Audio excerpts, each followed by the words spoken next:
आप सभी टारगेट से परेशान हो रहे होंगे, लेकिन ये कोई नहीं बताता कि आपको कब तक पूरा करना पड़ेगा। हमें सबको पेमेंट टाइम पे मिलता है, हम पे खर्चा भी होता है, तो खर्चा कैसे निकलता है? और अगर आपका ऑफिस, आपका दुकान होता और आपकी दुकान पे वर्कर की सैलरी, लाइट बिल और सब मिला के 30,000 तक खर्चा होता, तो आपको कितना कमाना पड़ता? आज का वीडियो देखने के बाद आप कभी टारगेट के बारे में कंप्लेंट नहीं करोगे। नमस्कार दोस्तों, तो आज हम डिटेल में समझेंगे इंडिया पोस्ट का एक बहुत जरूरी topic, income to cost ratio, जिसको आईसीआर बोलते हैं। अगर आप जीडीएस हो, बीपीएम, एबीपीएम हैं या डाक विभाग में इंटरेस्ट रखते हैं या फिर डाक विभाग में भर्ती होने वाले हैं, तो ये वीडियो आपके लिए। चलिए शुरू करते हैं। अभी देखते हैं आईसीआर क्या है। What is ICR? ICR ICR का मतलब है, फुल फॉर्म है income to cost ratio. Income to cost ratio, इसको बोलते हैं आईसीआर। तो ये कैसा होता है? इसका फॉर्मूला है, बहुत सिंपल फॉर्मूला है। ICR is equal to total income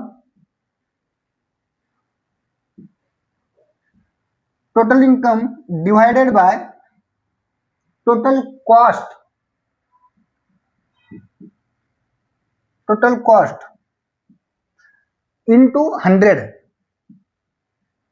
ये है इसका फॉर्मूला है आईसीआर का। अगर आप भी इस पे आपका जो है पूरा डिटेल निकाल सकते हो। ये है आईसीआर का फॉर्मूला। इंडिया पोस्ट का नियम है कि हर ब्रांच पोस्ट ऑफिस में आप पे जितना खर्चा होता है उसका 33.3% आपको इनकम करना पड़ेगा। यानी अगर आप पे 100 रुपया खर्चा हो रहा है तो आपको कम से कम 33 रुपए यानी 33 रुपए आपको कमाई करनी पड़ेगी। आप पे अगर 100 रुपए का खर्चा हो रहा है तो आपको 33% आपको इनकम करना पड़ेगा। ये आईसीआर का हमारा फॉर्मूला होता है बीओ का।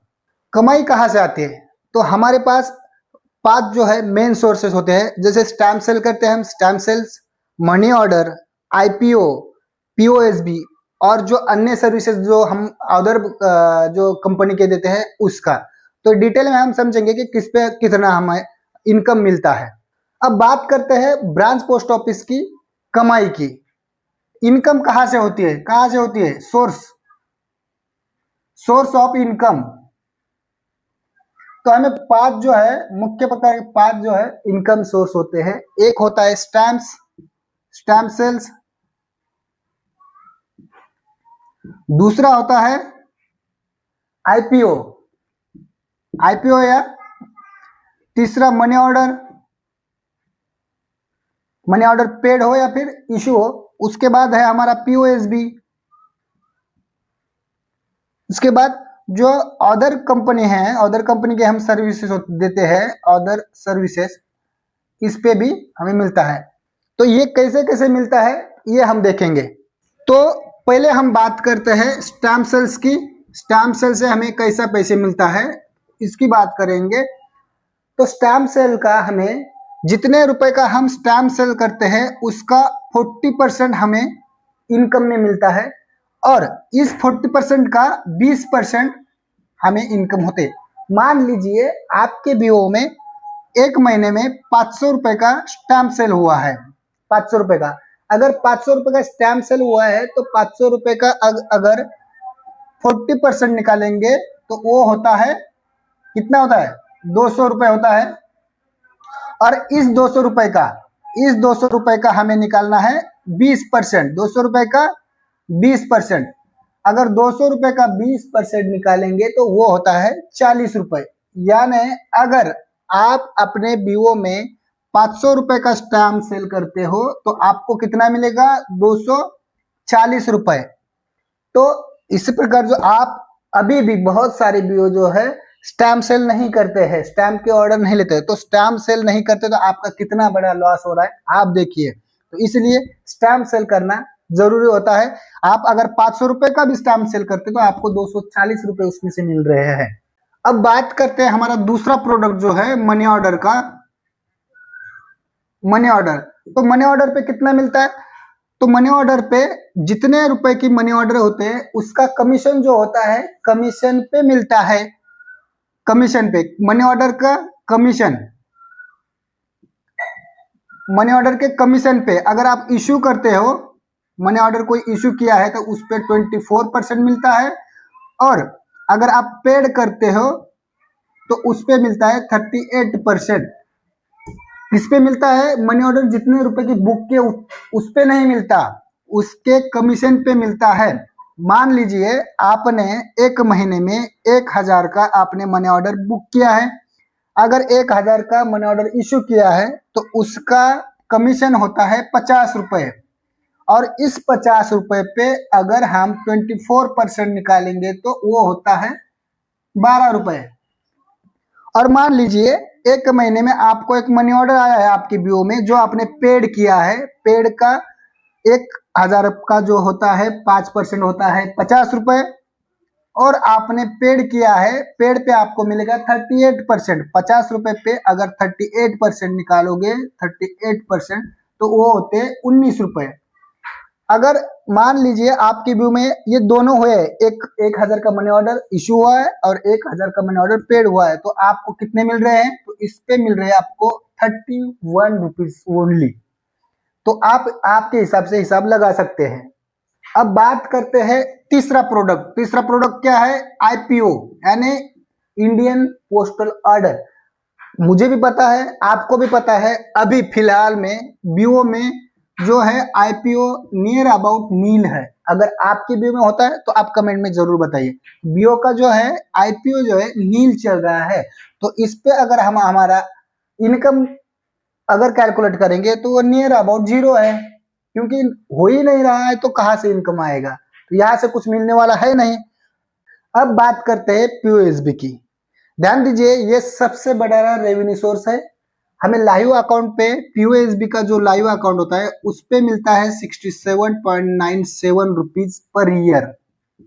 लाइव अकाउंट पे 67.97 रुपीज पर ईयर मिलता है। अगर इसको हम डिवाइडेड बाय 12 करेंगे, 12 महीने से, 12 मंथ से, तो हमें एक अकाउंट पे एक महीने का कितना मिलेगा? 5 रुपए 64 पैसा, इतना हमें मिलेगा।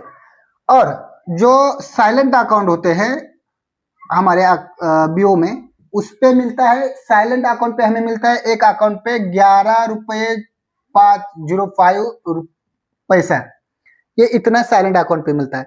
अगर इसको भी हम 12 महीने से हम अगर डिवाइड करेंगे एक महीने का निकालने के लिए, तो इसका हमें मिलेगा 0.92 रुपीज पर मंथ मिलेगा।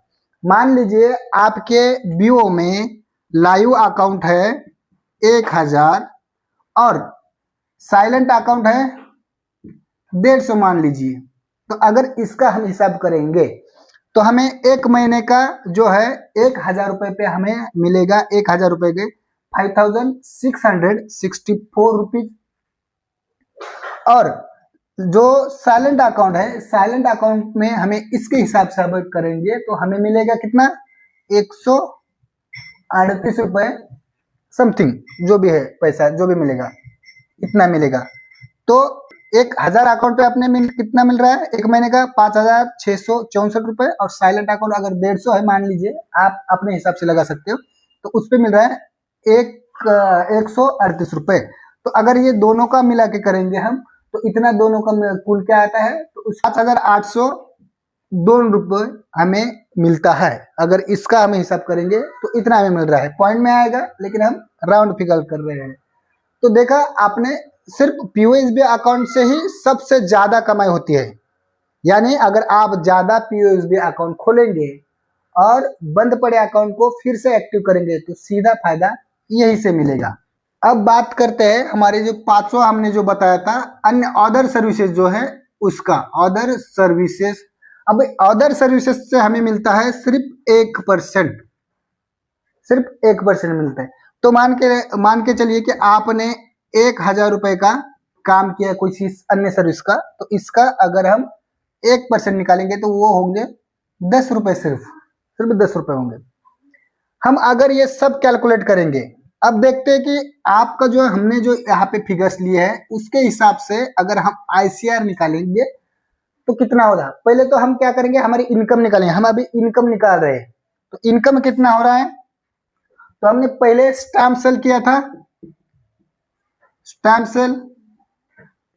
हम क्या कर रहे हैं यहाँ पे? इनकम निकाल रहे हैं, हमने कितना इनकम किया है इस महीने में। तो स्टैम्प सेल का हमने कितना किया था? 240 रुपए आए थे हमें स्टैम्प सेल से। मनी ऑर्डर किया था हमने, मनी ऑर्डर को कितना मिला था? 31 रुपए मिले थे। ये 1 2 3 हमने देखा था।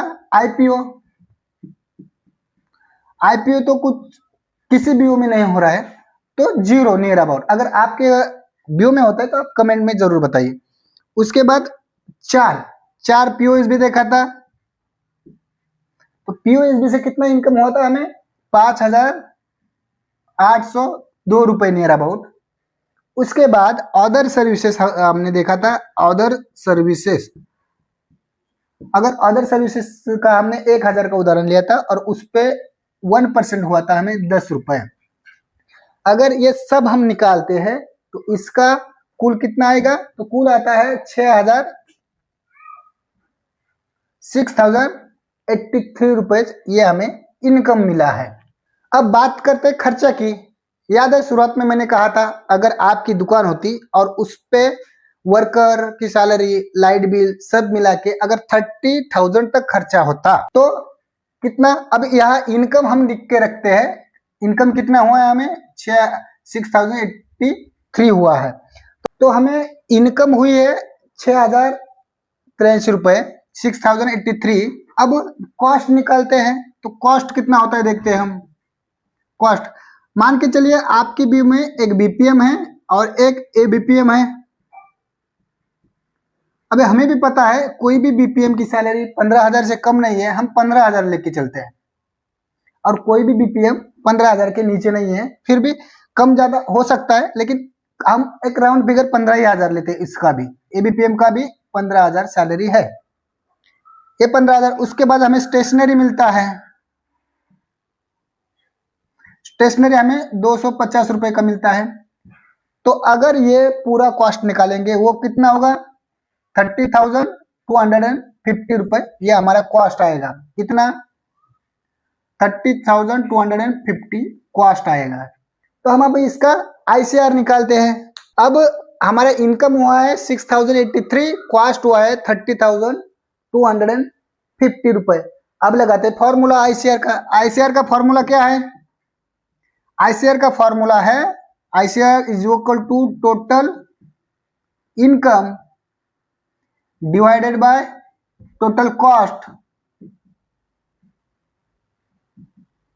इनटू 100।